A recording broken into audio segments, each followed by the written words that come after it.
మాతా శరణ శరణు మాతా శరణు మాతా శరణు మాతా మాతా శరణు హిందూ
మాతా మాతా చెమ్మింపుడి చెమ్మింపుడి నేను కూడా నీ కుమారుడే. అవునవును అవును నేను కూడా నీ కుమారుడేనమ్మా. ఎట్లనగా విడంబిస్తున్నాను నేను. అవును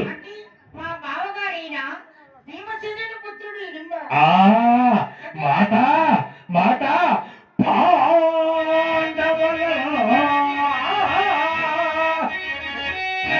హృదయముల వదయుప విడంబిస్తున్నా వీర ఘటోత్కచుడా.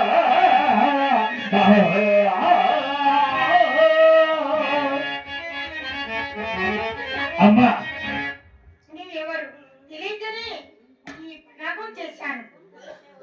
అమ్మా అయినా మధ్య సోదరుడు మరణించలే. అమ్మా మధ్య సోదరుడు మరణించలేదమ్మా, మూర్ఛల్లటికి చేసి ఉన్నామంటే. ఇతని బాహుబల పరాక్రమము చూసి మూర్ఛల్లటికి చేసి ఉన్నావా అంటే మాట అంటే. అవునవును శరణ శరణ మాత శరణ శరణు. హాయ్ హాయ్ సోదరా సోదరుడు నీవు. ఇతడు మీ అగ్రజుడు ఘటోత్కచుడు, మీ భీమసేనుడు నాన్న, మా పెద్దనాన్న కుమారుడు ఘటోత్కచుడా. ఇది మీ పుత్రుడు ఘటోత్కచుడు. సోదరా ఇది అర్ధరాత్రి సమయం. ఒకరి ముఖములో ఒకరికి కాలరాక కలిగించుకున్నాం. నన్ను క్షమించవన్నా.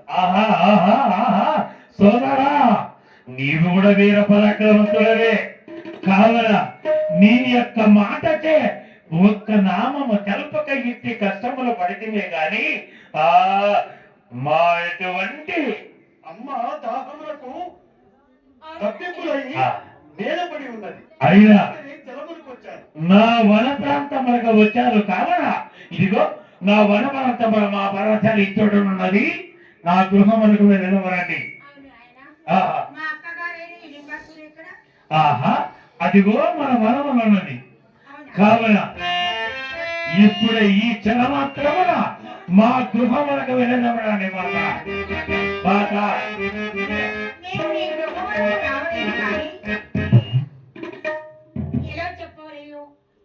అమ్మా.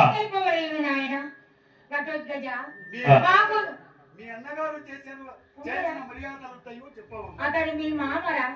ఎవడు వాడు? నాకు మామ. మా అన్నయ్య నీకు మామ కాదు. మాట తప్పిన వాడు మామ ఎట్లా అవుతున్నాడు? అది కాదు అభిమన్యు, నా మాట విను.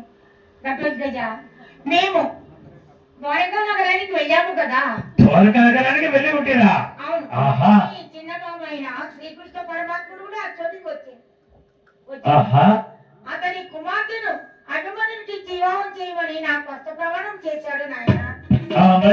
ఆ తర్వాత అతడు ఏమనుకున్నాడో ఏమో, ఆ అస్థిరాపుర మేలు సుయోధనుడు లేదా కుమారుడైన సురలక్ష్మణుడికి చేస్తామని శశికుమారుని ఇచ్చి వివాహం చేస్తామని చెప్పాడు.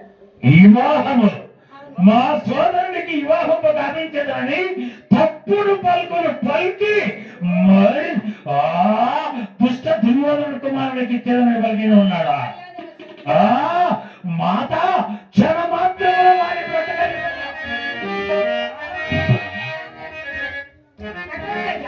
ఆ తర్వాత నేను వెళ్ళి విచారించిన నీకు ఇవ్వను, మీరు సంచుతోగులు తినడానికి కూడు లేదు, కట్టడానికి బట్ట లేదు, రాజ్యము లేదు, ఔషధ్యము లేదని మాట నన్ను మెడపట్టి కట్టాడు నాయన. ఒక్క మాట సెలవిచ్చిన ఆయనటువంటి దుష్ట దుర్యోధనులు మాత్రం అతమార్చి వారు ఇప్పుడే ఈ క్షణ మాత్రంలో బట్టి కనిపించి వచ్చేదా? నా మాట విను. శశి అంటే నాకు ప్రాణం. ఆ శశిరేఖకు నాకు వివాహం చేసే మార్గము వారు ఎన్ని మాటలు విన్నాను. వారు మీకు మేనమామ గారు. వారి మీద యుద్ధము, వారి పరాక్రమంతా మీ తండ్రి గారు చూసుకుంటారు. చూసావా సోదరా, మన బల పరాక్రమములకు మన తండ్రి గారు ప్రతిజ్ఞలు అడ్డు వచ్చి ఉన్నాయి. కావున ఇప్పుడే ఈ క్షణమాత్రమున దూరకకు వెళ్ళి మాయ రూపము దాల్చి మాయా శశిరేఖను అయి ఇక ఆ శశిరేఖను గైకొని వచ్చి నా సోదరుడికి వివాహంపు గావించిన మనకన్నిటికీ ఆ సర్వేశ్వరుడైన శ్రీకృష్ణ పరమాత్ముడే మనకు రక్ష. నామము తెలియనిదే నీవు లోపలికి వెళ్ళలేవు. నమో కృష్ణ, నమో కృష్ణ. అష్టమి లగ్నము బలరాము చెప్పారు. అదే విధంగా వెళ్ళి వచ్చాడనమాట. నమో నమ. అదిగో నాయకుడి గృహములు రండు రండు.